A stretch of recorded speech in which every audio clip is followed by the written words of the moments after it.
Hindustan, corona योद्धाओं का अपमान, नहीं सहेगा हिंदुस्तान, कोरोना योद्धाओं का अपमान, नहीं सहेगा हिंदुस्तान। शासन प्रशासन होश में आओ, होश में आओ, होश में आओ, शासन प्रशासन होश में आओ, होश में आओ। एम्बुलेंस कर्मियों को।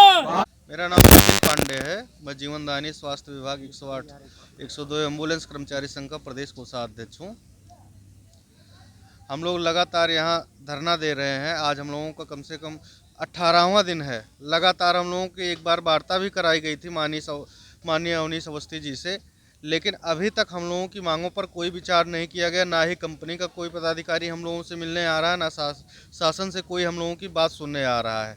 हम लोग लगातार यहाँ बैठे हुए हैं। अब कर्मचारी काफ़ी परेशान हो चुके हैं, लगातार ठंड से पीड़ित भी हैं।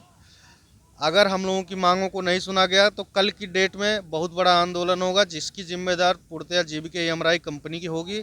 और अगर सेवा बाधित होती है कोई भी होगी तो इसके जिम्मेदार सिर्फ जीवीके एमआरआई कंपनी की होगी। शासन से भी निवेदन है, हमारी मांगों को तत्काल मान के, हमारी ऐसी कोई मांग है जायज़ नहीं नाजायज़ मांग नहीं है कि जो पूरा ना हो सके। आप बैनर पर देख सकते हैं, स्पष्ट लिखा है कि 9000 एम्बुलेंस कर्मचारियों को जो अवैध रूप से निकाले गए हैं उनको बहाल किया जाए। हमारे पीएफएसआई खातों की जांच कराई जाए जिनमें जीवीके एमआरआई कंपनी पैसे जमा नहीं कराती है। हमारे साथ पीएफ में घोटाला हो रहा है, उसकी जांच कराई जाए। फर्जी केस का हम लोगों को टारगेट दिया जाता है, हम कुछ नहीं कह रहे हैं, उनके फर्जी केस की जांच करा दी जाए।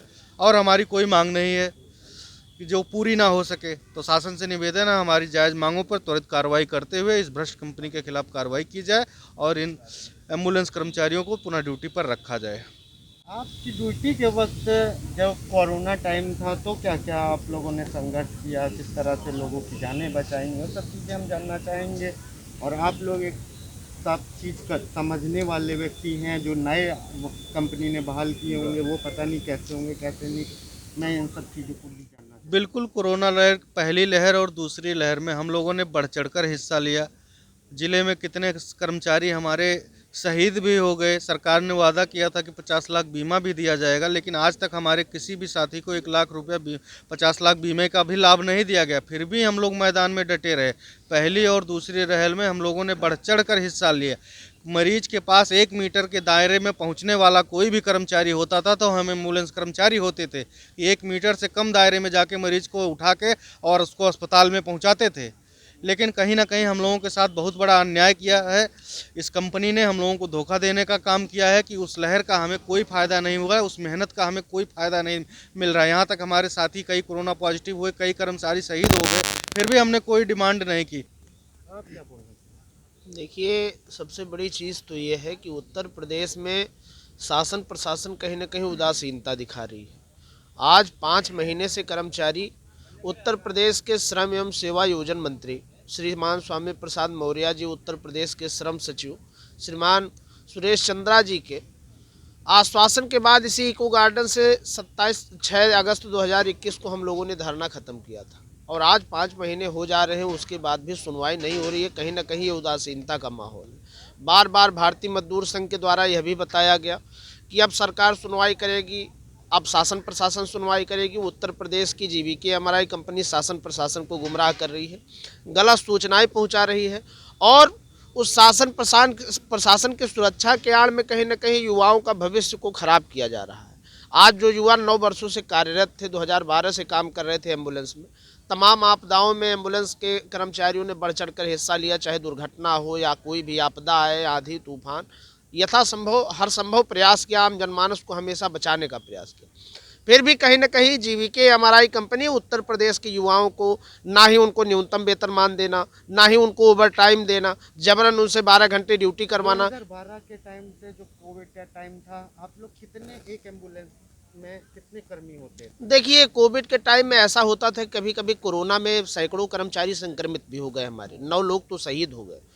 सैकड़ों की तादाद में जब संक्रमित हुए तो कभी कभी क्या होता था कि कर्मचारी, एक स्टाफ अगर संक्रमित हो गया, वो अपने गांव चला गया या घर चला गया, तो दूसरा जो उस पे एम्बुलेंस पे ड्यूटी करने वाला होता था, उसमें हम लोगों ने बढ़ चढ़कर हिस्सा लिया और लगातार कभी कभी 2-2 महीने 3-3 महीने लगातार ड्यूटी करनी पड़ जाती थी। हालत सबकी ख़राब हो जाती थी क्योंकि घर नहीं जा पाते थे लोग।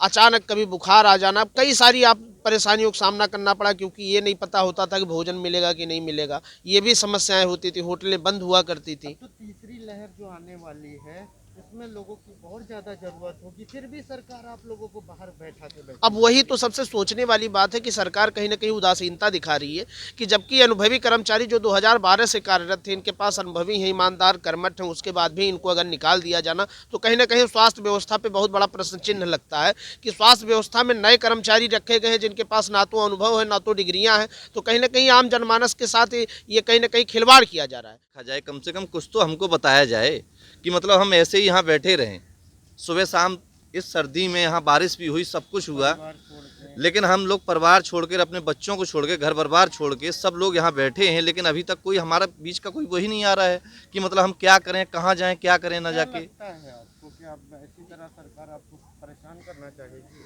सरकार हम लोगों के सब्र का इम्तिहान ले रही है, वो तो ले ही रही है। हम लोग उसमें अपने लगे हुए हैं सर्दी में। और एक चीज़ और आपको बताना चाहता हूँ मैं कि कंपनी ने जब हम लोगों को बाहर किया, तुरंत अनट्रेंड कर्मचारी रख लिए, जबकि हम लोगों को 1 साल ट्रेनिंग के लिए कंपनी ने लगाया था। हम लोग 1 साल अंडर ट्रेनिंग रहे थे, हमारे पास सर्टिफिकेट कंपनी का ही है, और कंपनी ने उसके बदले में 50,000 की डीडी ली है। अब क्या हो गया कि कंपनी ने अनट्रेंड कर्मचारियों को कैसे रख लिया? ये भ्रष्टाचार की पराकाष्ठा है, इसकी जांच होनी चाहिए। या तो हम लोगों का फिर डीडी का पैसा वापस करवाया जाए, या तो फिर कंपनी क्यों नए लोगों को बिना अनट्रेंड, कोई उनके पास ट्रेनिंग नहीं है, उनको रख के उत्तर प्रदेश के लोगों के साथ स्वास्थ्य व्यवस्था के साथ खिलवाड़ कर रही है। इसकी गहनता से जांच होनी चाहिए। और उन लोगों से डीडी भी ना ली गई, ना उन्हें एक दिन भी ट्रेनिंग नहीं दी गई। विदाउट ट्रेनिंग किस हिसाब से रख लिया? उसमें ऐसे ऐसे लोग हैं जिन्हें पल्स रेट नहीं पता है, जिनको स्टेथोस्कोप नहीं पता है क्या होता है। अगर उठा के पूछ दोगे इक्विपमेंट के बारे में, उन्हें पता नहीं है।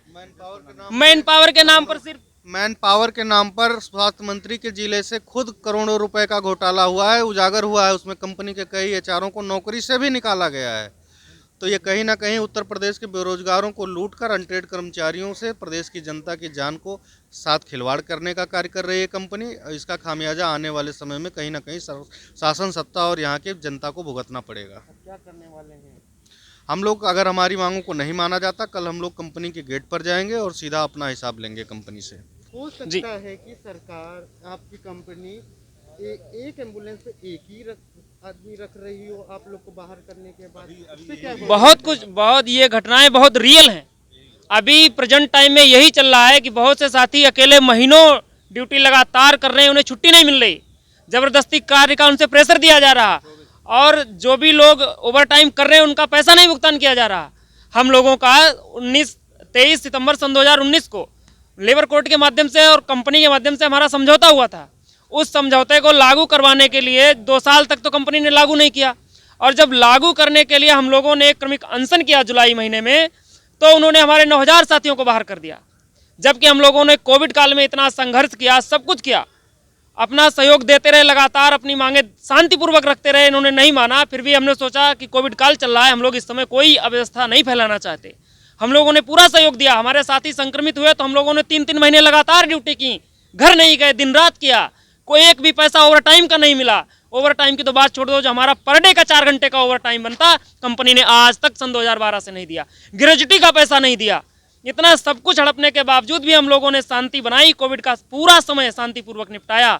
उसके बाद जब हम आंदोलनरत हुए मजबूरी में आकर, तब जाकर कंपनी ने हमें न्याय देने के बजाय सरकार की सह पर, कुछ सरकार में बैठे हुए अधिकारियों के दम पर हम लोगों को 9,000 साथियों को बाहर का रास्ता दिखा दिया, जिन्हें आज तक नहीं बहाल किया गया। उसको लेकर हम लोग यहाँ पर 20 दिसंबर से लगातार इस तिरपाल के नीचे इस भीषण सर्दी में हम लोग यहाँ संघर्ष कर रहे हैं। अब हमारे सब्र का बांध टूट चुका है। अगर आज शाम तक कोई सार्थक वार्ता नहीं हुई तो कल जीविका के गेट पर एक महाआंदोलन होगा। अगर उसमें कुछ भी अव्यवस्था फैलती है तो उसकी पूर्ण जिम्मेदारी कंपनी जीविका EMRI की होगी।